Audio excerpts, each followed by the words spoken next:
आजकल सभी लोग अपने फूड ऑर्डर्स का स्क्रीनशॉट शेयर कर रहे हैं। सबका कहना है कि ओएनडीसी से फूड ऑर्डर करना जोमेटो और स्विगी से भी सस्ता है। जैसे कि वाव मोमो से वेज स्टीम मोमो ऑर्डर करना सिर्फ 85 रुपए का, और दूसरी तरफ वही ऑर्डर जब वह जोमेटो और स्विगी से करते थे तो वो उन्हें करीब 180-190 रुपए का पड़ता था। आखिर ऐसा क्यों? मतलब 50% से भी कम प्राइस। आखिर ये ओएनडीसी है क्या, और क्या इसके आने से जोमेटो और स्विगी जैसी बड़ी बड़ी कंपनियों का खेल खत्म हो जाएगा? मैं आपको आसान तरीके से समझाने के लिए इस टॉपिक को क्वेश्चन एंड आंसर्स के जरिए समझाता हूँ। मैं पूरी कोशिश करूंगा कि यह टॉपिक आपको आसानी से समझ में आ जाए। तो सबसे पहला क्वेश्चन, ओएनडीसी क्या है? क्या आपने कभी यह सोचा है कि लोकल बिजनेस इस डिजिटल के ज़माने में कैसे सक्सेसफुल होंगे? आपके पड़ोस की दुकान को इतने बड़े बड़े ई कॉमर्स के साथ कैसे compete करना होगा? आइए मैं आपको एक कहानी सुनाता हूँ। यह तब की बात है जब शुरुआत में डुंजो और ई समुदाय ने अपने मिशन पर पहला कदम रखा और आपके फेवरेट शॉप्स को ऑनलाइन लाने का लक्ष्य तय कर लिया।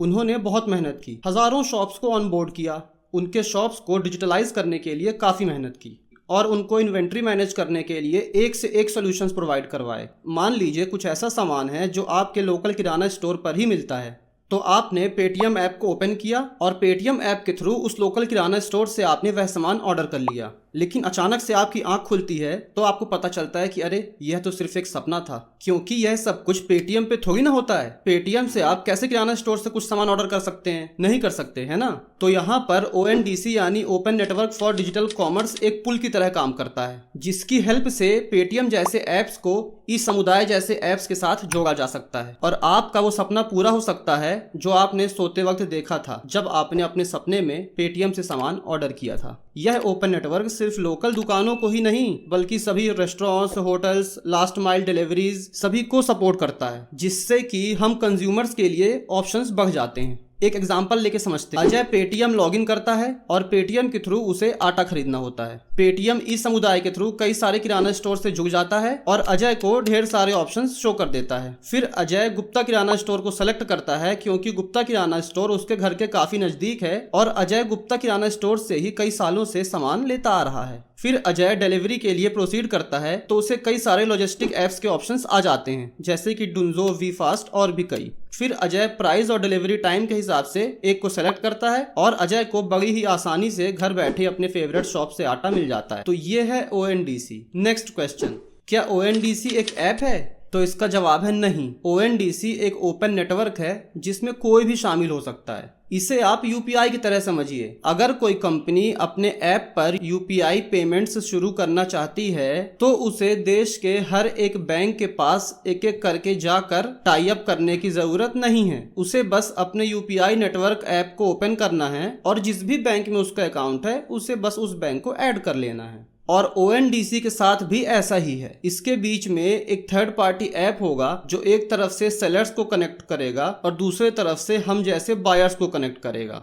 अगला सवाल, क्या ओएनडीसी गवर्नमेंट ओन्ड कंपनी है? तो इसका जवाब है नहीं। ओएनडीसी एक प्राइवेट कंपनी है जो कि नॉन प्रॉफिट ऑर्गेनाइजेशन की तरह रजिस्टर्ड है। इस कंपनी ने मल्टीपल इन्वेस्टर से लगभग 180 करोड़ रुपए का इन्वेस्टमेंट इकट्ठा किया है, जैसे कि SBI, HDFC bank, NSDL, BSc investments, Kotak Mahindra bank आदि। भले ही यह गवर्नमेंट ओन्ड नहीं है पर गवर्नमेंट ने इसे काफी प्रमोट किया है। अगला सवाल, यह सब तो ठीक है लेकिन बिना ओएनडीसी ऐप के फूड ऑर्डरिंग सिस्टम कैसे काम करता है? इसके पीछे कुछ ऐसा है जिसे सेलर ऐप कहते हैं। सेलर ऐप बिजनेसेस को ऑनबोर्ड करने का काम करता है, जैसे कि मैजिक पिन या ई समुदाय। और एक बार सेलर ऑनबोर्ड हो गया फिर यह ओएनडीसी से जुड़ जाता है। फिर दूसरी तरफ एक ग्रुप होता है जिसे बायर ऐप कहते हैं, जैसे कि पेटीएम जैसे ऐप्स के ऑलरेडी लाखों में यूजर्स हैं। तो जब एक बार सेलर्स मैजिक पिन या ई समुदाय के साथ जुड़ जाते हैं तो हम यूजर्स को पेटीएम के थ्रू डायरेक्टली उनकी इन्वेंट्री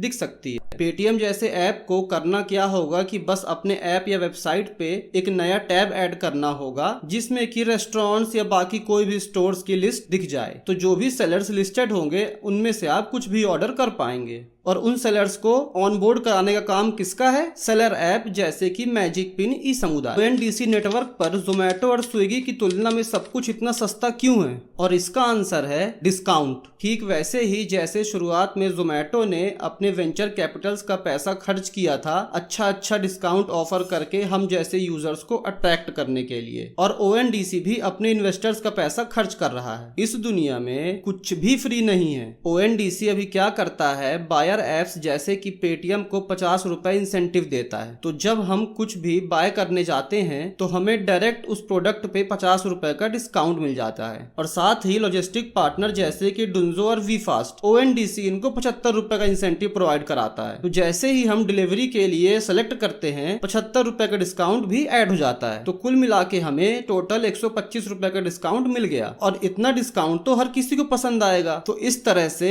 ONDC के थ्रू अभी सब कुछ सस्ता है। अब सबसे बड़ा सवाल, क्या ONDC जोमेटो और स्विगी का खेल खत्म कर देगा? तो प्रेजेंट में ONDC के लिए सबसे बड़ा अट्रैक्शन है चीपर प्राइस। लेकिन ठीक शुरुआत में जैसे जोमेटो ने अच्छे डिस्काउंट्स देकर लोगों को अट्रैक्ट किया था, फिर बाद में एकदम से सारे डिस्काउंट्स बंद कर दिए थे।